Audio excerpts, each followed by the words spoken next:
안녕하세요. 사연 읽어주는 남예입니다. 오늘도 와주셔서 감사합니다. 구독과 좋아요는 채널 운영에 큰 힘이 됩니다. 꼭 부탁드리며 오늘의 사연 바로 시작하겠습니다. 안녕하세요. 저는 곧 60을 바라보고 있는 남자입니다. 저는 참 예쁘고 착한 마누라에 똑똑한 아들 놈을 두어 세상에 부러울 게 없던 사람이었어요. 가난한 시골집에서 태어나 넉넉지 못하게 살아왔지만 그래도 성실하게 산 덕분에 아들 장가 보낼 때 부모로서 떳떳했습니다. 저는 어려서부터 운동하는 걸 좋아했어요. 다만 재능을 타고나지 못해서 체육관 운영하는 걸로 만족해야 했죠. 그래서 그 체육관 덕분에 먹고 사는 게 나쁘지 않았어요. 큰 상가의 체육관을 열어 한 자리에서 20년을 넘게 운영했으니 단골 손님도 적지 않았죠. 우리 체육관을 거쳐간 체육 입시생들을 보면 뿌듯하기도 했고요. 이 체육관 덕분에 아들 공부 뒷바라지도 수월하게 해줄 수 있었어요. 아들은 제 엄마를 닮아서인지 똑똑했습니다. 몸밖에 쓸 줄 모르는 저와는 달랐어요. 아내의 집안은 가방 끈긴 친척들이 많았습니다. 아내도 대학을 다닐 수 있는데 저와 눈이 맞는 바람에 중간에 공부를 그만뒀어야 했어요.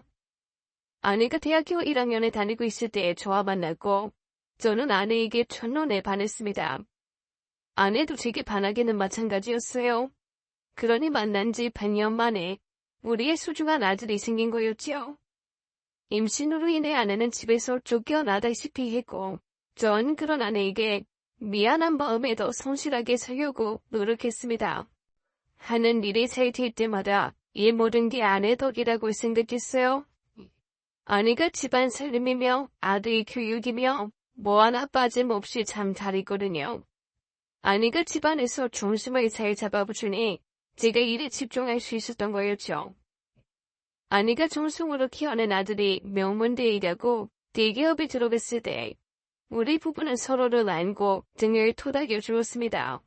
여보, 당신 그동안 정말 고생 많았어요. 네가 당신한테 고맙지. 그동안 치훈이 이렇게 잘 키워줘서 정말 고마워. 아내와 저는 사이도 좋았습니다. 가끔 아내가 반찬을 들고 체육관에 찾아오곤 했어요. 버디 음식 몸에 나쁘다며 저를 챙겨준 것이었죠. 그럴 때면 체육관에서 함께 일하는 코치들이 저를 한없이 부러워했습니다. 그중엔 결혼 안 하고 인생 즐기며 살겠다던 총각도 있었는데 저와 아내를 보며 인생관을 바꾸고 결혼을 하게 되었죠. 저는 이렇게 살고 있는 제 스스로가 참 행복한 사람이라고 여겼어요. 제 아들도 저와 같은 삶을 살기를 바랬습니다. 그래서 아들이 며느리를 데려온다고 했을 때 아내와 저는 설레어서 잠도 제대로 못 잤어요. 아내와 저는 아들의 여자친구를 만나기도 전에 이미 그 아이를 사랑할 준비가 되어 있었죠. 아들을 사랑하는 만큼 며느리도 사랑스러울 거라고 생각했고요. 아내는 며느리를 대접한다고 온갖 사내 진미를 준비했습니다. 아내는 힘이 붙였는지 얼굴이 열까지 올라서던 열심히 음식을 해대더군요. 그렇게 정성껏 차려낸 음식들이 다 놓여지고 아내는 뿌듯한 모습으로 잠시 소파에 앉아서 쉬었어요. 그런데 아무리 기다려도 며느리가 나타나지 않는 겁니다. 약속한 시간이 오후 1시인데 오후 2시가 다 되어가도록 나타나지 않는 거였죠. 아들이 며느리를 마중 간다고 나간 지 이미 2시간도 넘을 시간이었고요. 좀 30분이 넘었을 때 아내가 아들에게 전화해보자고 했었는데 제가 말렸습니다. 다 큰 애들이 어른이 잘 오지 않겠냐고 하면서요. 하지만 1시간이 넘었을 때쯤엔 제가 기다리는 게 지쳐 아들에게 전화를 해본다며 핸드폰을 꺼내 들었어요. 그때부터는 저도 좀 걱정이 되었거든요. 얘들이 왜 이렇게 냈지? 지훈이가 이렇게 연락도 없이 늦는 애가 아닌데. 혹시 중간에 무슨 일이라도 생긴 건 아닌지 모르겠네. 여보, 안 되겠어요. 당신이 한번 전화해봐요. 그래, 알았어. 내가 한번 전화해볼게. 아들에게 전화를 하려던 바로 그 순간에 집 주인 종소리가 들렸습니다. 아내는 불이 나게 현관으로 달려가 문을 열었죠. 아들과 며느리였어요. 아이 좀 늦었어요. 많이 기다리셨죠? 괜찮아. 어서 들어와요. 오늘은 많이 힘들었죠? 얼른 들어와요. 며느리 뒤에 내가 양손에 바리바리 볼 잔뜩 들고 와더라고요. 안녕하세요. 늦어서 죄송합니다. 며느리는 참 살갑고 부침성도 좋았어요. 딱 아내와 제가 그리던 며느리상이었습니다. 아내는 일단 앉아서 식사부터 하자며 며느리를 데려와 식탁에 앉혔습니다. 차린다고 차려봤는데 입맛에 맞을지 모르겠네요. 한번 들어봐요. 네, 감사해요. 어머나 세상에. 어머님, 이렇게 차리시느라 많이 힘드셨겠어요. 저 하나 때문에 너무 고생하신 것 아니세요? 그리고 말씀 편하게 놓으세요. 며느리는 온종일 싱글싱글 웃는 모습으로 우리 부부를 대해주었습니다. 게다가 오늘 처음 본 사람 같지 않게 너무나 살가운 모습에 이미 아들과 결혼한 지 10년은 더 지난 것 같은 친밀감을 주더군요. 선물도 얼마나 거하게 준비해왔는지 과일의 구기를 보는데 돈 좀 꽤나 쓰겠더라고요. 오늘 며느리가 늦은 이유도 선물 준비하는 과정에서 업체에서 준비가 늦어지는 바람에 그렇게 되었다고 했습니다. 아내와 정우도 며느리가 마음에 들었고 아들도 우리 눈치를 보고는 흐뭇한 표정을 지더라고요. 식사가 끝나갈 무렵 며느리가 그러더라고요. 어머님, 집이 정말 크네요.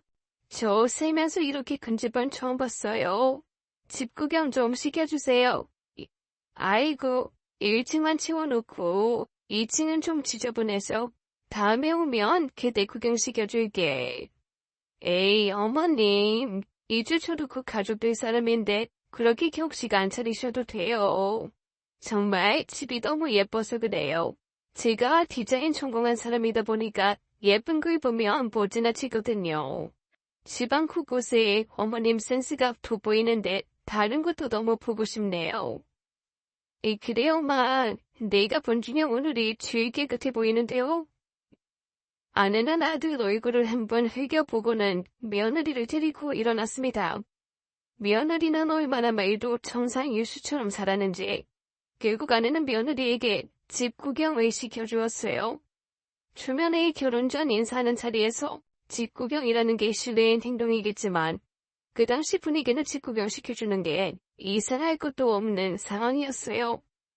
그만큼 며느리는 아주 짧은 시간 안에 우리 곁에 가까이 다가왔습니다. 며느리는 여기저기 둘러보며 눈이 희둥거려져서는 연신 감탄을 하더군요. 아내와 저는 젊은 시절 단칸방에서 신혼을 시작해서인지 늘 큰 집에서 사는 걸 꿈꿨었어요. 그래서 돈을 벌어 계속 평수를 넓혀가다 보니 어느새 복층 아파트 펜트하우스에 살게 되었습니다.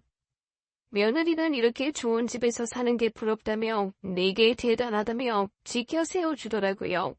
이 모든 것 아버님의 일은 없죠. 아니냐면서요.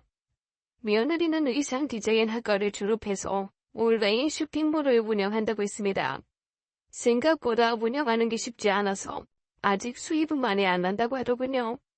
시작부터 운영 자금이 적어서 옷 세입을 적게 하다 보니 생각보다 쇼핑몰 운영이 잘 안 된다며 안타까워했어요. 제 아들은 평범한 회사원인데 며느리와는 소개팅으로 만났다고 했습니다. 아들 회사에 다니는 동기가 며느리를 소개해줬다더군요. 그것도 며느리가 제 아들을 소개해달라고 했어요. 며느리가 애교가 많다 보니 아들이 며느리를 마음에 들어있고 둘이 1년간 교제하고 결혼하기로 한 거였어요.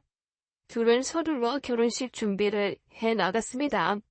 예물도 다이아 세트는 물론이고 명품 커플링까지 맞춰서 호텔 예식을 치러주었습니다. 요즘 젊은 애들이 좋아한다는 샤넬 가방까지 사서 보내주니 며느리가 좋아서 어쩔 줄 몰라 하더라고요. 아버님, 어머님, 정말 너무 감사해요. 라며 좋아요 아내를 꼭 안아주는 데 살가운 딸이 생긴 것 같아 너무 좋더군요. 집도 저희 집이었던 돈으로 구해서 한 채 마련해 주었죠.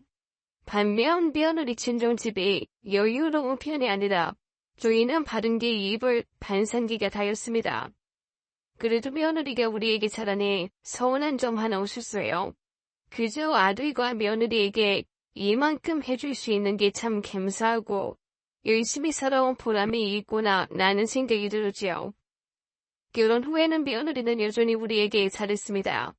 깔끔한 제가 일하는 체육관에 찾아와 운동 좀 가르쳐 달라며 애교를 부리게 됐어요. 그럼 저는 며느리를 데리고 나가 맛있는 걸 사주곤 했죠. 그렇게 평범하고 행복한 일들만 펼쳐질 줄 알았습니다. 그러던 어느 날이었어요. 뉴스에서 어느 날 중국에서 감염병이 펴졌네 어쩌네 떠들기 시작하더니 금세 그 뉴스가 우리나라에도 확진자가 퍼졌다는 이야기가 나오더군요. 그렇게 사람들의 공포가 확산될 무렵 제가 운영하던 체육관에도 영향을 미치기 시작했습니다. 체육관을 다니던 회원들이 하나둘 떠나기 시작한 거죠. 정말 20년 넘게 한 자리를 지키며 운영해오면서 이런 적은 단 한 번도 없었습니다. 심지어 예전 IMF 때도 이렇게까지 힘들진 않았던 것 같아요. 매달 나가는 월 임대료와 관리비, 그리고 인건비가 수천만 원씩이었는데 들어오는 수입은 없고 나가는 지출만 있으니 엄청나게 적자를 보더라고요. 다음 달엔 나아지겠지 하며 버티다 보니 2년이 훌쩍 지나가더군요. 그 사이 건물 보증금 3억을 내리고 살던 집까지 팔아서 작은 집으로 옮기게 되었어요.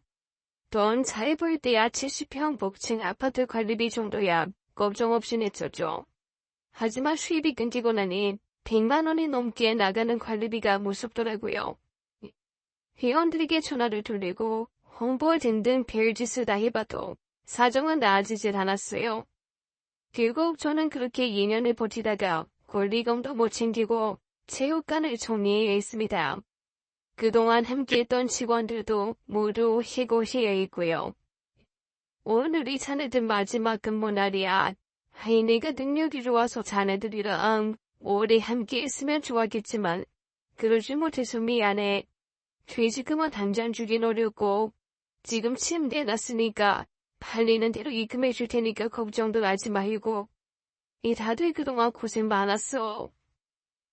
직원들 몇몇은 눈물바람을 하고 헤어지게 되었습니다. 직원들을 내보내고 다음날 짐을 빼려고 정리하는데 아들과 며느리가 찾아왔어요. 짐 빼는 거 도와준다고요.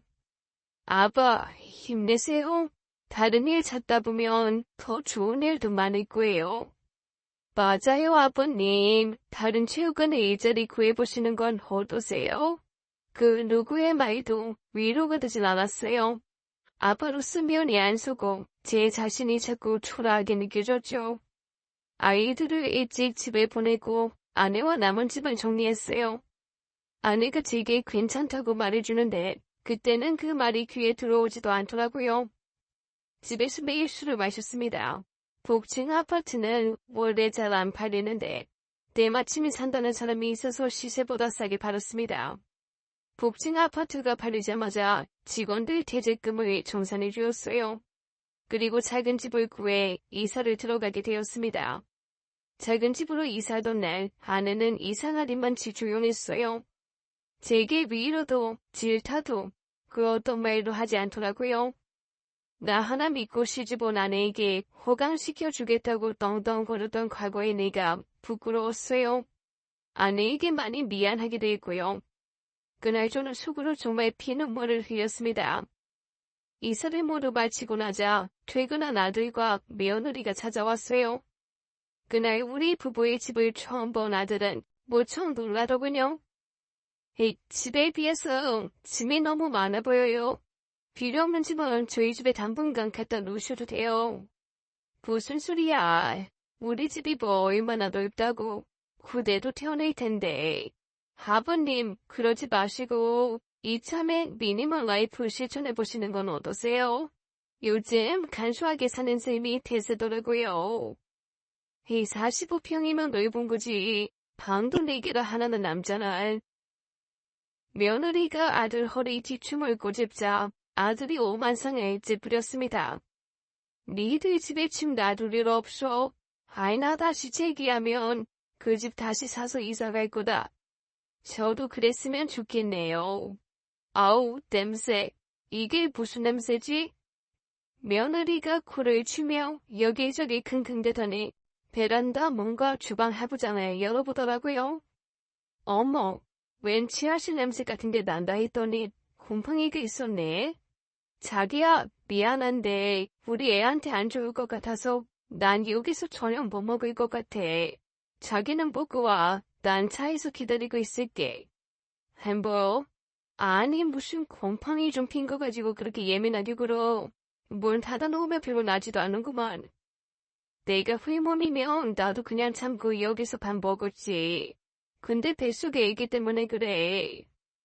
며느리가 현관에서 신발을 신고 나가자 아들도 우리 부부에게 대충 인사를 하고는 멋쩍은 듯 자리를 뜨더라고요. 에이, 지혜니가 좀 냄새에 예민해서. 에이, 죄송해요, 마빠.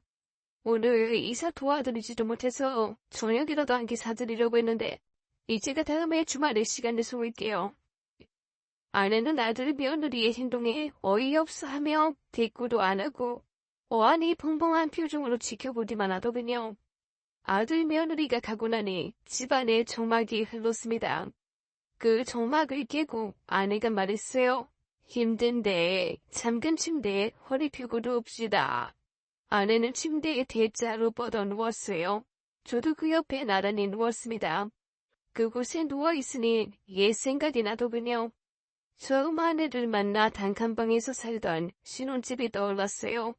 아늑한 느낌이 딱 그 집 같았지요. 여기 이러고 누워있으니까 얘네 생각나네. 그때 우리 동네 그 단칸방 생각나요? 이 집은 그 집에 비하면 대굴이네. 방도 3개나 있잖아요. 당신 그 단칸방에서 방 5개짜리 대굴 같은 집 사느라고 고생부진정했잖아. 아파트 링게 맞아가며 체육관 나가고. 그동안 일하느라 당신 고생 많았어요. 그러니까 이제 좀 쉬세요. 당신은 쉴 자격 있어. 그 말을 조용히 듣고 있는데 눈가가 왜 이렇게 뜨거워지던지 등을 돌리고 누워 아내 몰래 눈물을 훔쳤습니다. 저는 아내 말대로 당분간은 쉬면서 앞으로 어떻게 지낼지 그 얘기를 좀 짜봐야겠다는 생각이 들었어요. 제가 며칠 생각에 잠겨있던 사이에 아내는 저 대신 일을 하겠다며 나가서는 한 번도 해보지 않은 공부의 청소 일을 시작했습니다. 하지만 일주일 만에 허리를 다쳐서 돌아와야겠죠. 화장실 청소 중에 미끄러져 넘어졌거든요. 여보, 미안해요.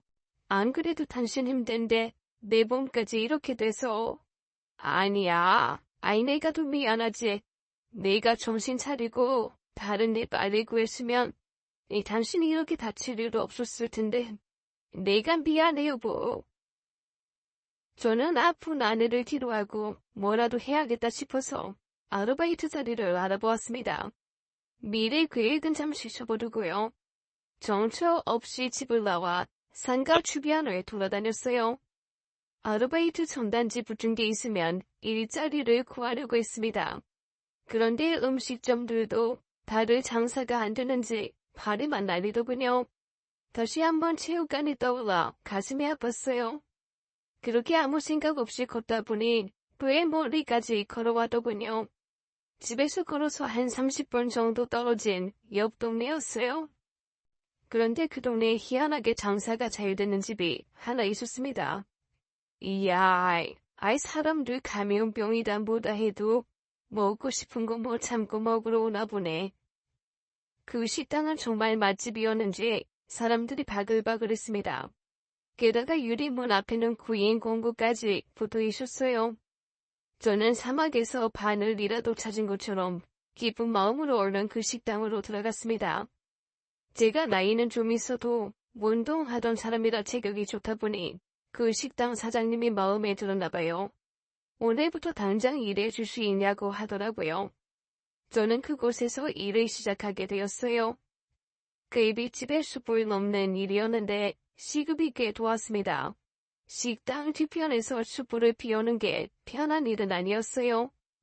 연기에 먼지를 뒤집어 써가며 숯불을 피워서 나르는 일이라 화상 위험도 있고 숨쉬기도 불편했죠.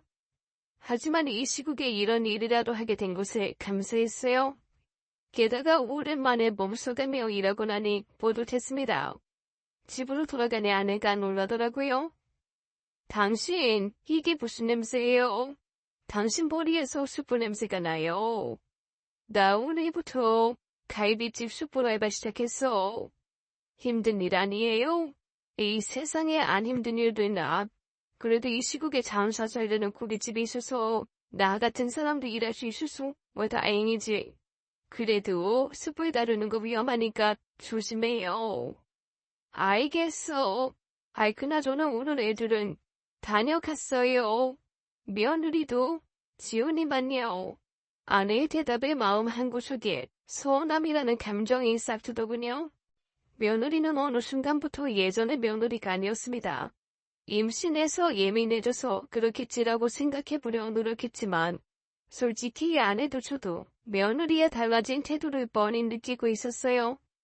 며느리는 제 사업이 어려워진 후부터 조금씩 달라졌다는 것이요. 사이가운 말투, 존경하는 말투는 오간되었고 우리를 귀찮아하고 싫어하는 티를 팍팍 내고 있었습니다.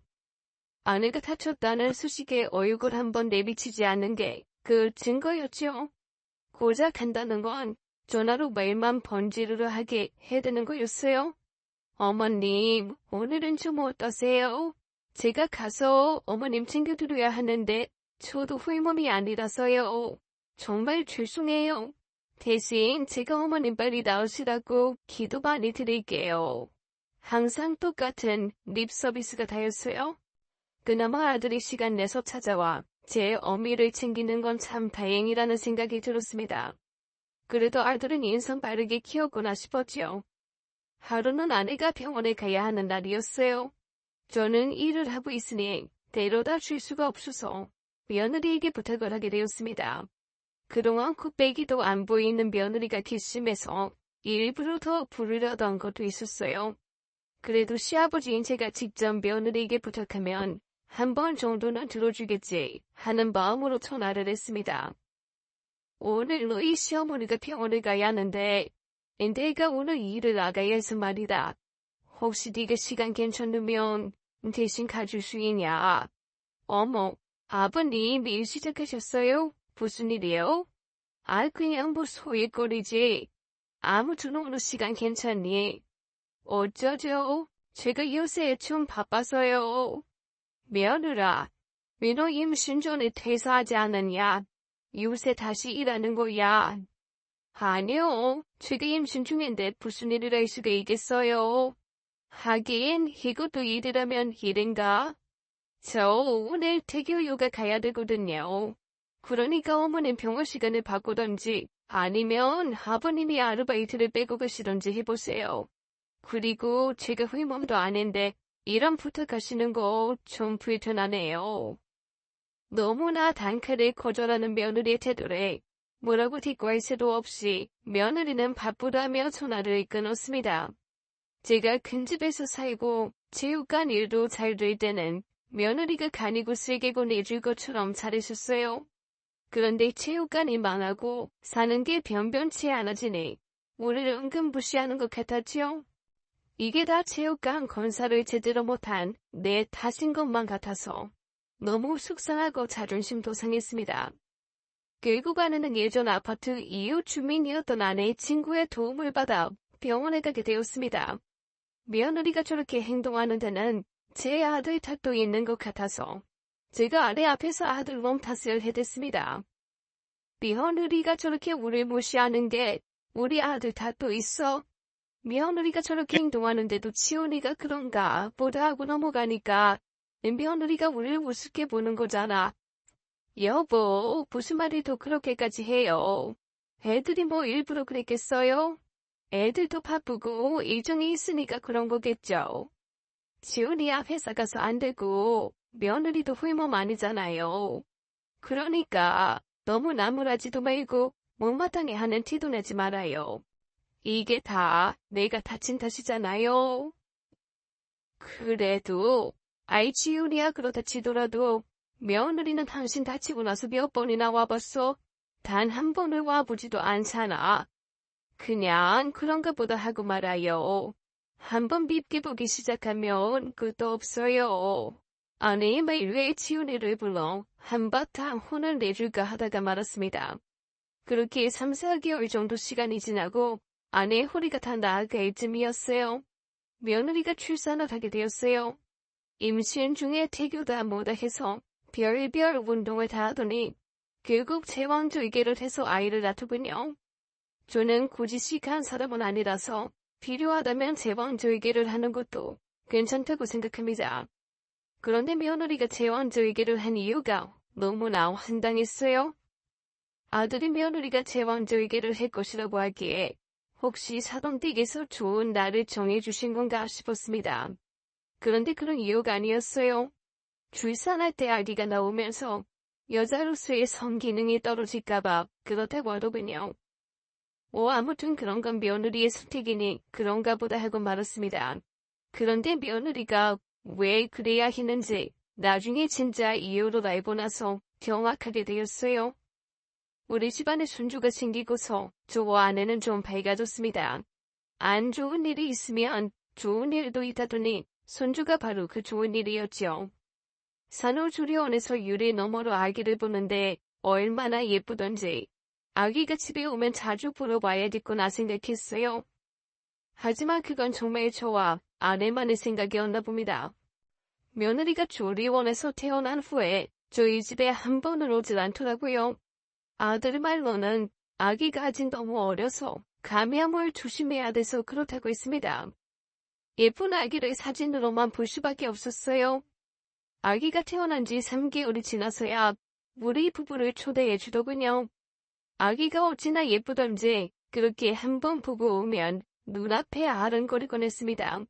식당에서 일하면서도 우리 연배 손님들이 손주 사진을 서로 보여주며 자랑할 때 우리 손주가 생각나서 절로 미소가 지어지곤 했죠. 나 이번 주에도 손주 보러 아들네 가야 돼. 저번 주에도 다녀왔다며 뭘 그렇게 자주 가? 우리 며느리가 아기 어릴 때 잠깐이라고 자주 와서 보라고 그러네. 사실 뭐 그 말은 핑계고 지대식에 애 좀 받아라는 거지 뭐. 그래도 자기네는 며느리가 시부모한테 잘하잖아. 아무튼 며느리 참 잘뒀어. 그런 이야기를 듣고 있자니 씁쓸했습니다. 우리 며느리와는 너무 상반되다 보니 더 그랬어요. 지난주에 아내가 며느리에게 전화를 해서 아기 보러 가도 되냐고 물은 적이 있었습니다. 그런데 처음에는 안 된다던 며느리가 갑자기 된다고 태도를 바꿔서 아기를 보러 오긴 했어요. 이번 주 주말에 오신다고요? 제가 요새 몸이 좀 힘들어서 안 될 것 같아요. 죄송해요, 어머님. 어머, 그러니 애 보느라 많이 힘든가 보구나. 그럼 안 되겠네. 아기 옷이랑 이것저것 샀는데. 그러셨어요? 그럼 남편 통해서 받아오라고 할게요. 아니다, 됐어.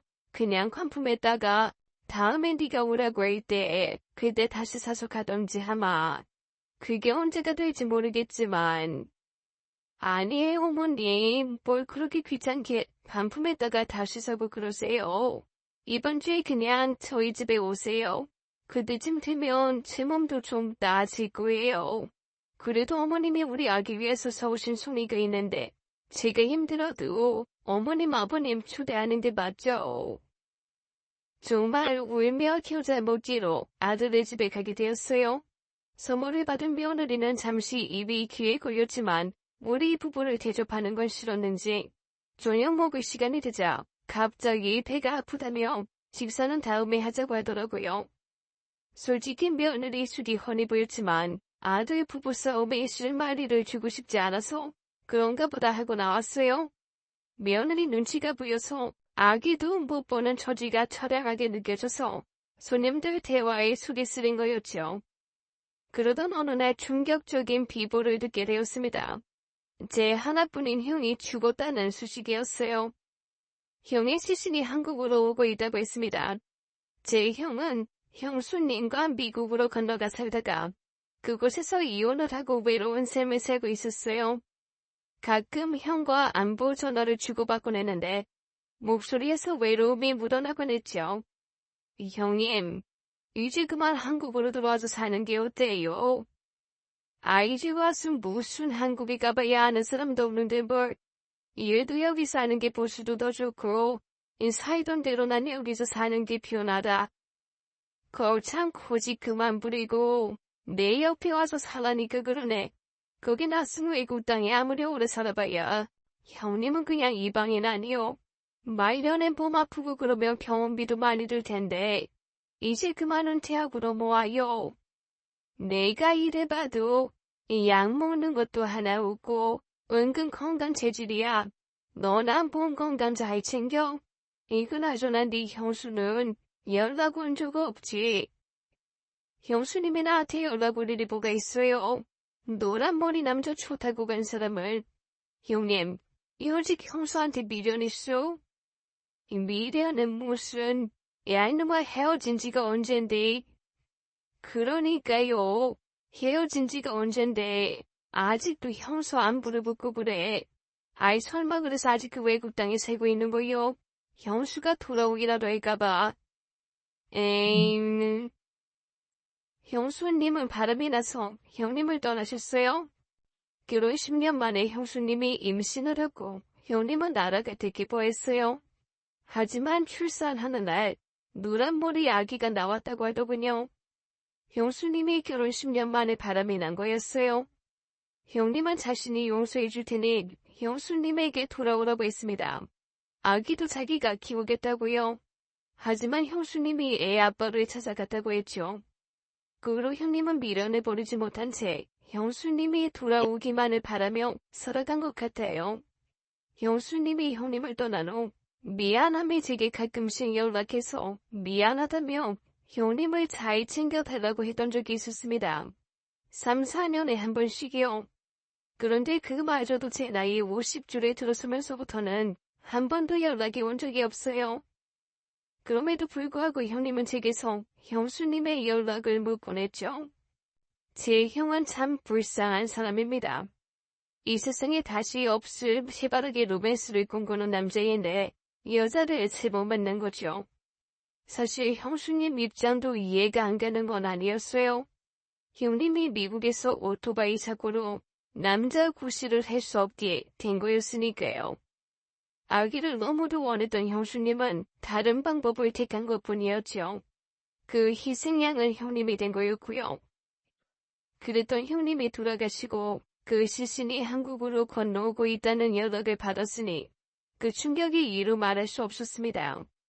형님이 돌아가시기 직전 자신을 한국으로 보내달라는 유언을 남겼다더라고요.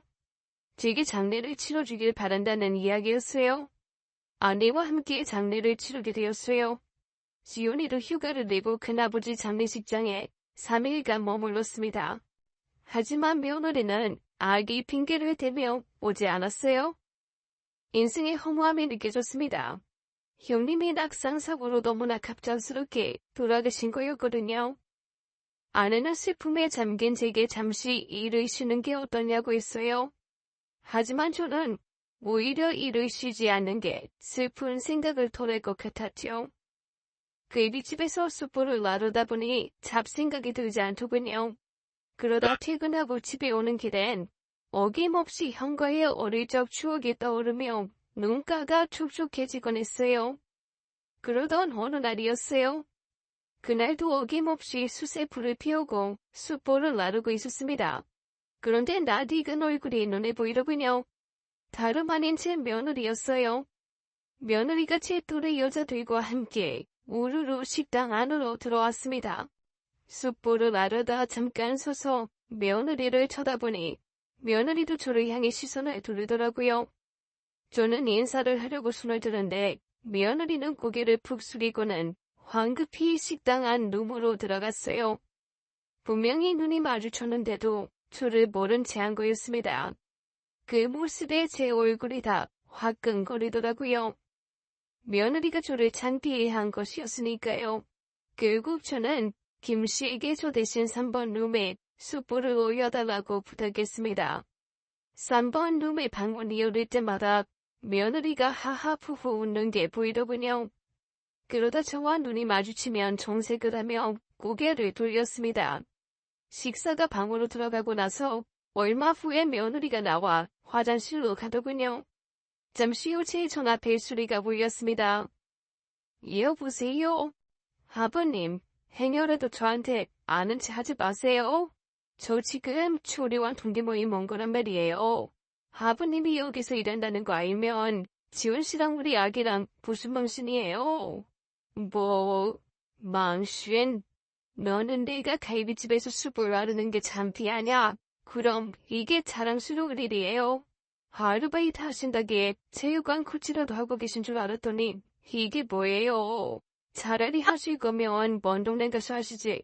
왜 하필 이 동네에서 일을 하고 다니세요? 돈에 창피하게. 너 말이면 단 줄 아냐? 이 어디 감히 시아버지 무서운 줄도 모르고. 아버님, 저는 아버님보다 이 동네 엄마들이 더 무서워요. 아버님 때문에 우리 애아빠까지 싸잡아서 부시당하면 어쩌려고 그러세요? 아무튼 절대로 저한테 아는 체 하지 마세요. 제발 아버님 손주체면도 생각 좀 해주시라고요. 아셨죠? 정말 어이가 없다 못해 당황스럽고 황당해서 미치겠더라고요. 화가 머리끝까지 올라 심장이 쿵쾅쿵쾅 뛰기까지 하더군요. 당장이라도 룸에 쫓아들어가 수출 며느리에게 쏟아붓고 싶은 심정이었어요. 그 화를 가라앉히려고 20년째 끊은 담배를 피우기까지 했어요. 김씨에게 담배를 한 대 빌리자 김씨가 그러더군요. 아이 정관장, 오늘 뭔 일이 있어? 관장은 무슨, 왜 그만둔 지가 온댄데 아무 일도 없어? 김씨는 우리 체육관에 오던 단골 손님이었습니다.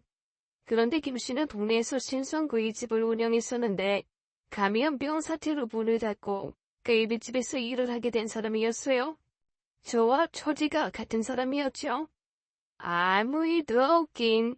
담배 끊은 지가 언젠데 정관장이 담배를 다 자고 아예 없이 오늘 3분도 만에 뭐 아는 사람이 더 있었던 거요. 거기 뭐만 열리면 계속 쳐다보던데. 아는 사람은 무슨. 아이 그냥 갑자기 담배가 땡겨서 그런 거지. 담배 남는 거 있어? 한 대만 더 줘봐. 자네 형리도 있고 그런데 이 무리하지 마라. 오늘 네가 좀 더 할 테니까. 속사정도 모르면서 저를 배려해주는 김씨에게 고맙더군요. 저만 며느리 때문에 숙이 뒤집혔다는 이야기는 못하겠어서 얼버무리고 말았습니다.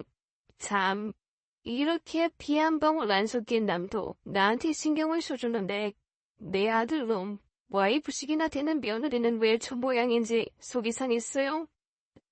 그날 며느리는 끝까지 저를 모른 체하며 카운터에 와서 결제를 하더군요. 결제 카드를 진 며느리 손에는 제가 사준 1캐럿짜리 다이아 반지가 끼어져 있었습니다. 그걸 보는데 저로 한숨이 나왔어요. 며느리가 출입문을 열고 나가는 순간 뒤돌아 나가는 며느리의 뒤통수를 냅다 치고 싶었지만 그건 상상 속에서나 가능했습니다. 정작 아들은 며느리와 잘 살고 있는데 부모된 입장에서 제가 아들을 난처하게 할 수는 없었으니까요. 제발 며느리가 저 인성을 드러내지 않고 내 아들에게만큼은 잘하고 살기를 바라뿐이었죠. 결국 저는 그날 김씨를 불러다 술 한잔을 하게 되었어요. 며느리가 3번 방에 왔었다는 이야기까지 하게 됐죠. 김씨는 그런 싸가지 없는 며느리가 어딨냐며 저 대신 화를 내주더군요. 그렇게 술로 스트레스를 풀었습니다. 얼싸하게 취한 채 비틀거리며 집으로 돌아갔어요. 집에 가는 길에 시계를 보려고 핸드폰을 꺼냈는데 배터리가 나갔더군요. 아내에겐 이미 술 한잔하고 들어가겠다고 말했던 터라 먼저 자고 있겠거니 했죠. 집에 들어가자마자 나왔다 한마디를 하고 옷만 대충 벗어던진 채 거실에 쓰러져 잠이 들었어요. 그리고 다음날 아침이 되어서야 잠이 깼습니다. 숙취감 미여와 술이 물렁거렸어요. 아내는 어딜 갔는지 아침부터 보이질 않더라고요. 저는 핸드폰을 충전해서 켠 후에야 아내의 행방을 알게 되었어요. 수십 통의 부재중 전화와 문자가 찍혀있더군요. 아빠, 엄마 지금 땡땡병원에 입원했어요. 빨리 오세요. 아빠, 엄마 지금 수술 들어가요. 문자 보는 대로 빨리 오세요. 그 문자를 보자마자 발을 억지로 신발에 구겨놓고 병원으로 달려갔습니다. 놀란 마음에 아침에 느껴졌던 숙취도 잊어버렸어요. 이 여보, 이게 대체 무슨 일이야?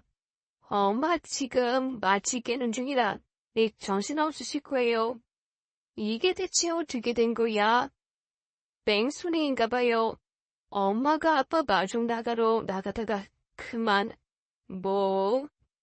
아이고 여보, 내가 미안해. 헤이 그놈의 술이 뭐라고. 빨리 집으로 들어왔어야 하는데. 아내는 가까스로 괜찮다는 말을 내뱉었습니다. 아내에게 너무 미안했어요. 허리 다 나은 지 얼마 되지도 않았는데 또다시 교통사고라니. 어쩌다 우리 집에 이런 우환이 연속으로 생기는 건지 하늘이 원망스러울 지경이었어요. 아빠, 아무래도 엄마 입원이 하루 이틀로 끝날 것 같지 않아요. 대퇴골도 부러지고 쇄골도 부러지셔서 수술 받으셨거든요. 적어도 몇 달은 고생하실 것 같은데 그러려면 아무래도 옆에서 누가 엄마를 돌봐줘야 될 것 같아요. 여보, 난 출대 못해. 내가 어머님이 싫어서가 아니라 당신도 알잖아. 나 지금 육아만으로도 벅찬 거. 우리 치환이 나 없으면 월급 보채서 힘들어. 내가 어머님 돌봐드리면 좋은데 치환이 때문에 안 될 것 같아. 그래서 말인데요. 아버님이 일 그만두시고 어머님 봐드리는 건 어떠세요? 며느리에게 눈꽃 만친도 기대하지 않았지만 저렇게 말하는데 얄미운 건 어쩔 수 없더라고요. 아빠도 이러시잖아. 지금 당장 수술비에 입원비 내시러 면목돈 들어갈 텐데 일 그만두시는 게 부담되실 거야. 아이 차라리 그럼 내가 육아휴직할게. 당신이 못하겠으면 내가 하면 되지. 어머 여보, 그게 무슨 말이야. 자기가 휴직하면 우리 생활비는 누가 벌어오라고. 아이 그래도 어쩔 수 없잖아. 당장 엄마 옆에 누군가는 있어야 하는데. 됐다. 내가 알바 그만두고 네 엄마 옆에 있으면 돼. 어머, 정말요? 잘됐네요. 아버님, 솔직히 그거 알바 해봐야 뭐 얼마나 번다고요. 차라리 어머님 병간호 하시는 게 100배 낫죠. 솔직히 어머님이 이렇게 되신 거 아버님 탓도 많은데 아버님이 책임지시는 것도 맞고요. 뭐라고? 아이, 얘기 뭐 들으셨어요? 어머님이 아버님 마중 나갔다가 사고 당하셨다고. 아버님이 술만 마시지 않으셨어도 일찍 집에만 들어오셨어도 어머님 사고 당하실 일 없었을 거잖아요. 야, 너 지금 무슨 말을 그렇게 하냐? 넌 어떻게 된 내가 상대방 감정 헤아릴 줄을 몰라, 당장 사과드려. 이게 무슨 아빠 탓이야. 그 뺑소니범이 나쁜 거지. 됐다. 그만해라. 며느리 너더러 병원 오라고 안 할 테니까 걱정 부드러매. 네 엄마 병수발 내가 할 테니까 너도 육아휴직할 것 없다. 넌 네 가족이 신경 써? 아빠 혼자서 어떻게 다 하시려고요. 그러지 말고 당신이 지환이 어린이집에 가 있는 동안 잠깐씩 와서 좀 들여다봐. 그것도 못하겠으면 지금 말해. 내가 육아휴직할 테니까. 알았어. 내가 가끔 병원에 올게. 며느리가 병원에 온다고 했지만 사실 기대하지도 않았습니다. 일주일에 한 번 겨우 병원에 벗어난 잠깐 엉덩이 붙이고 가는 시간에도 뭔가 짜증은 다 내고 가더군요. 차라리 안 왔으면 싶을 만큼 아내와 저를 불편하게 하더군요. 아우 냄새. 옆에 아줌마 똥 쌌나 봐. 내가 이래서 병원 오기 싫다니까. 예, 조용히 좀 해라. 너 무슨 말을 그렇게 하니? 여기 아픈 사람들 있으니까 당연히 그럴 수 있는 건데. 너는 평생 안 아플 줄 알아? 그렇게 말 함부로 하지 말거라. 어머님, 지금 어머님 병간호 온 저한테 아프라고 조조하시는 거예요?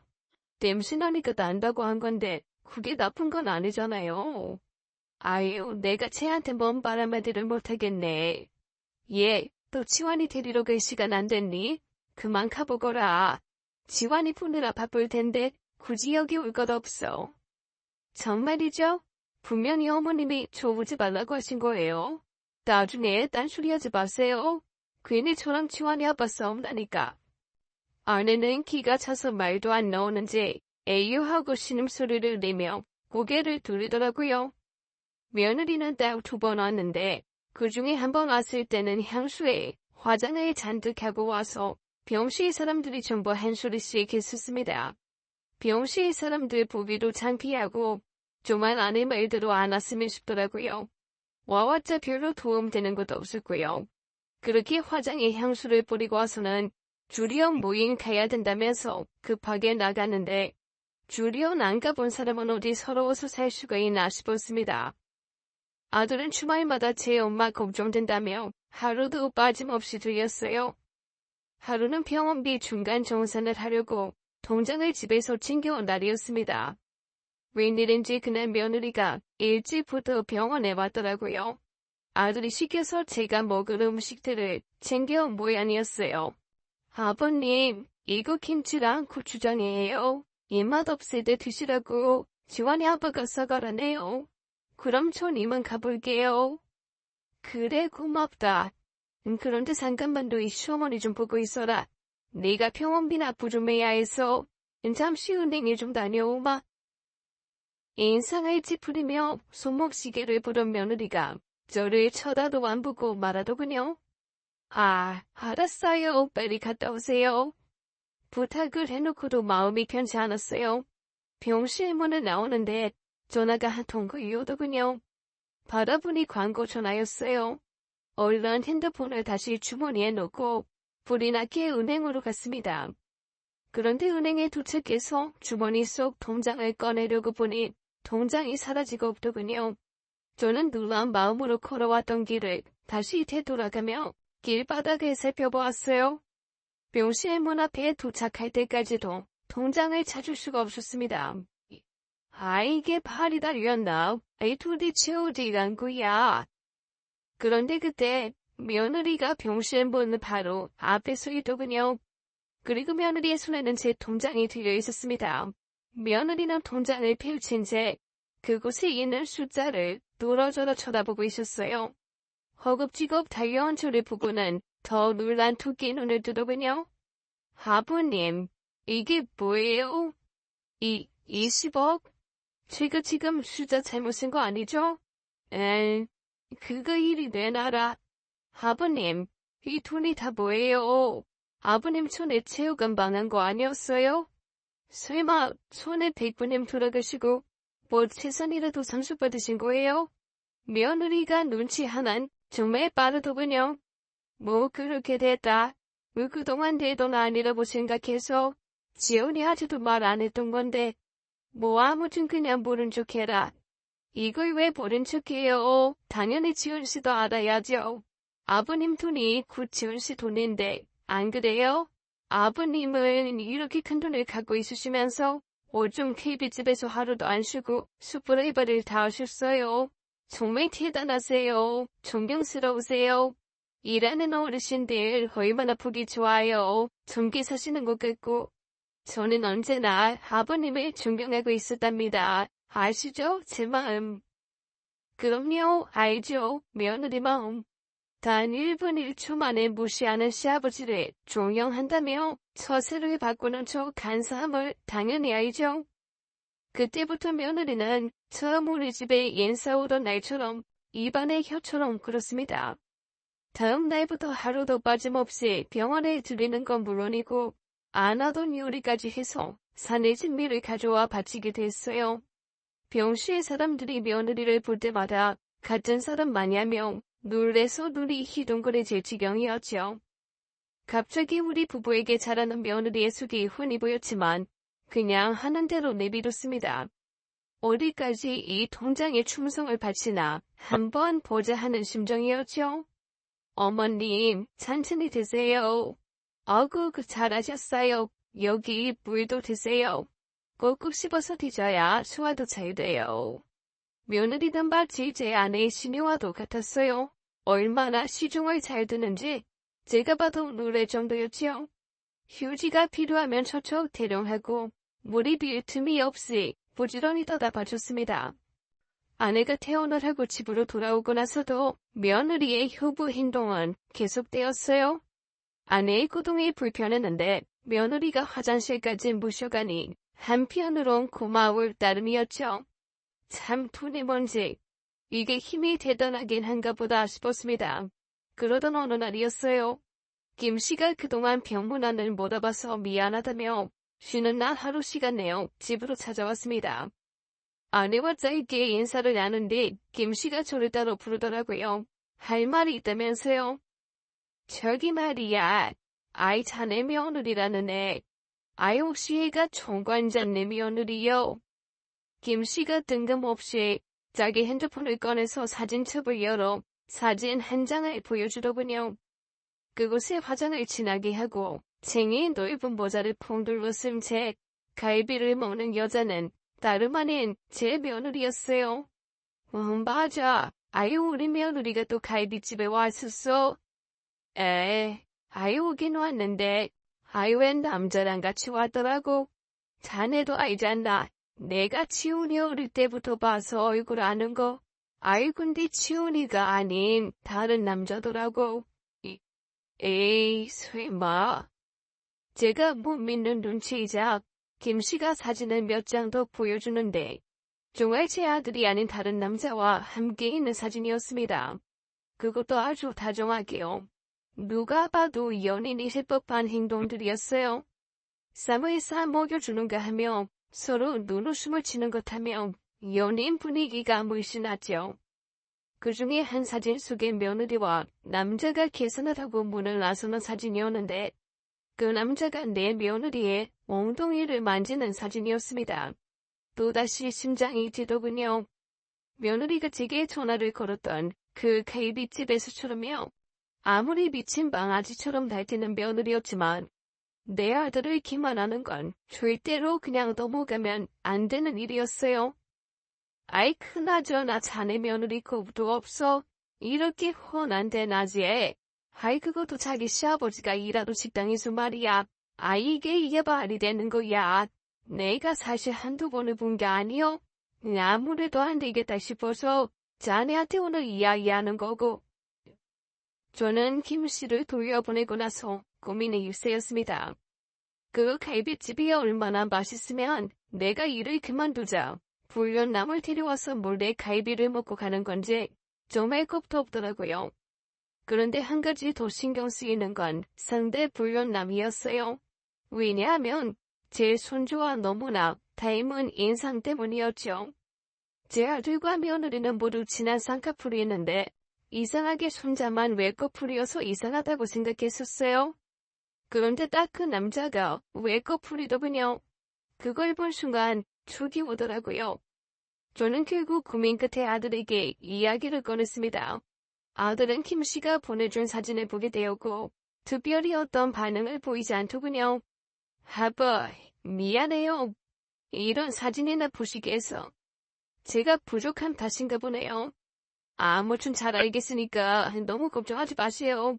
제가 해결할게요.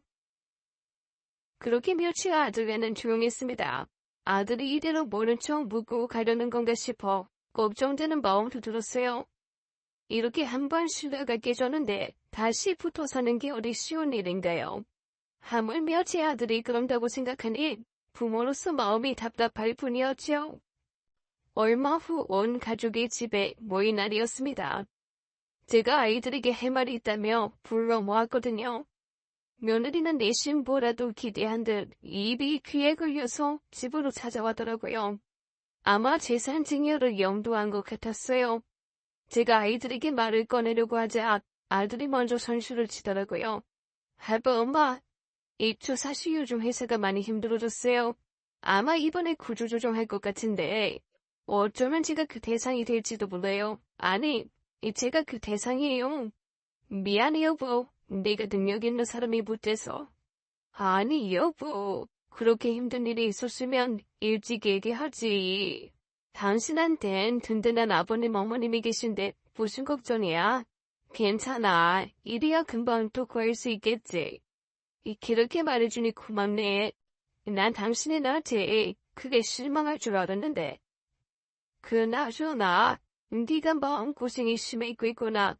네가 회사에서 나와야 될 줄 알았으면 내가 네 몫을 좀 남겨두는 건데 미안하다. 네? 그게 무슨 말씀이세요, 아버님? 지훈이도 들어서 알지. 아마 지원이 엄마가 말했을 거다. 내가 형님에게 받을 재산이 좀 많아. 아이 그런데 난 그 돈 내 돈이라고 생각한 적 없다. 그래서 사실 다 기부했다고 오늘 너희들에게 얘기해 주려고 했다. 그러니 재물에 눈독 들이지 말고 열심히들 살라고 말이야. 제가 말을 마치자마자 며느리가 빽하며 소리를 질렀습니다. 뭐라고요? 아니, 아버님 어떻게 저한테 상의 한마디 없이 그렇게 흔한 기부를 하실 수가 있으세요? 지금 당장 지원이 아파트 사야 된다는데 그럼 우린 어떻게 살라고요? 당신 회사 퇴사하면 나랑도 끝일 줄 알아?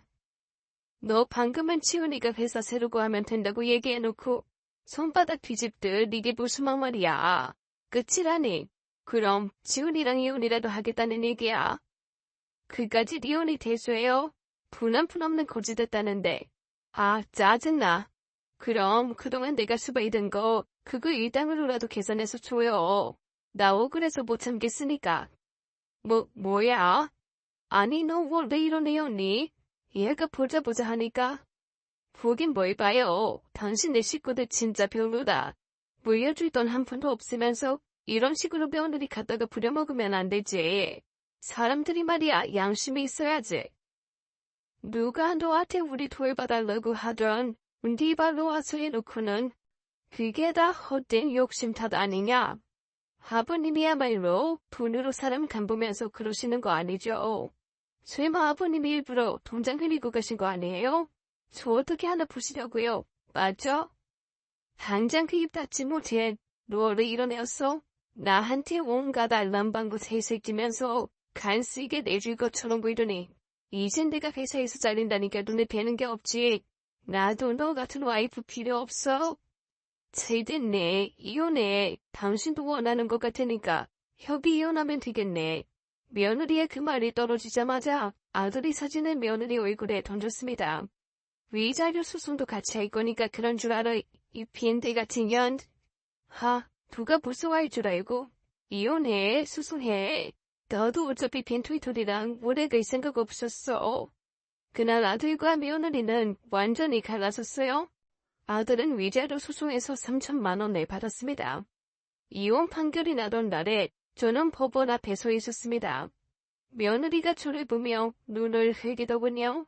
아버님, 멍청한 아버님 덕분에 아들 며느리 이혼하니까 좋아요. 며느리가 비아냥대며 말하더군요. 저도 그 말에 화답해 주었어요. 미안하라. 이 중에 너보다 멍청한 사람은 아무도 없다. 내 아들은 네 불륜 사실을 알고도 너한테 한 번 더 기회를 줬던 거야. 내 아들이 퇴사했다고 했을 때 네 태도에 따라 이혼 여부를 결정하려고 말이다. 그런데 그 기회를 날린 건 너지. 그게 무슨 말이에요? 나 연봉 인상해서 재계약했어. 퇴사 얘긴 거짓말이고 당연히 아버지가 전 재산 기부했다는 것도 다 사실 아냐. 그걸 고지고대로 들은 건 너고 아마 언제든지 떠날 준비를 마음에 품었던 거겠지. 네 아들 아빠한테 가고 싶었을 테니까. 우리 가족이 벗겨먹을 것 없는 껍데기라는 거 알 순간 넌 바로 그 생각을 실행한 거고. 뭐라고? 아버님 그럼 기부한 거 화낸 거예요? 누가 네 아버님이야? 지훈아 가자. 우리 오늘 펜트하우스로 이사 가는 날이잖냐. 이사 마주 해야지. 저기요 아버님. 제가 잘못했어요. 여보, 우리 다시 판사님한테 가서 이혼 부여달라고 하자. 당신 정말 끝까지 지른다. 호떡이야 뭐야. 어떻게 그렇게 처세를 호떡 뒤집듯 뒤지냐. 그러고 보면 당신도 참 신기해. 며느리는 억울한 표정으로 입술을 질끈 깨물더군요. 우리는 이사를 위해 걸음을 서로 옮겼습니다. 형님이 남겨주신 재산 덕분에 못된 며느리에게 한 방 먹일 수 있었지만 저는 아까 말씀대로 정말 이게 제 돈이라고 생각하지 않습니다. 그래서 죽기 전엔 기부할 생각이에요. 물론 아들에게 힘이 될 만큼만 조금 남겨준 후에 말이죠. 그 후로 1년이 더 흘렀습니다. 요즘은 다시 보복 소비 심리다 무대해서 경제가 정상화되는 것 같아요. 그래서 얼마 전에 체육관을 다시 열었습니다.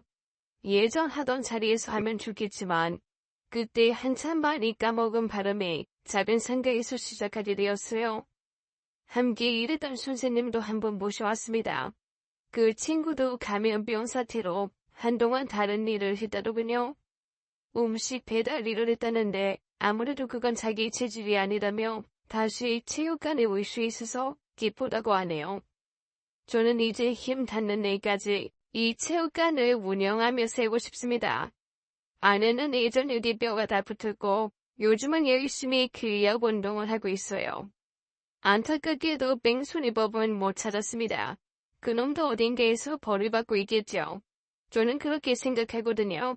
착한 일 하면 복이 오고 나쁜 일 하면 자신에게 돌아온다고 말이죠. 그러니 오늘도 선행하며 하루를 살아가려 합니다. 여러분들도 저와 함께 선행에 동참하시는 건 어떠신가요?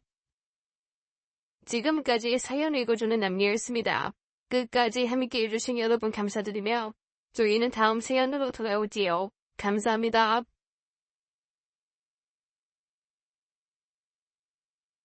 네.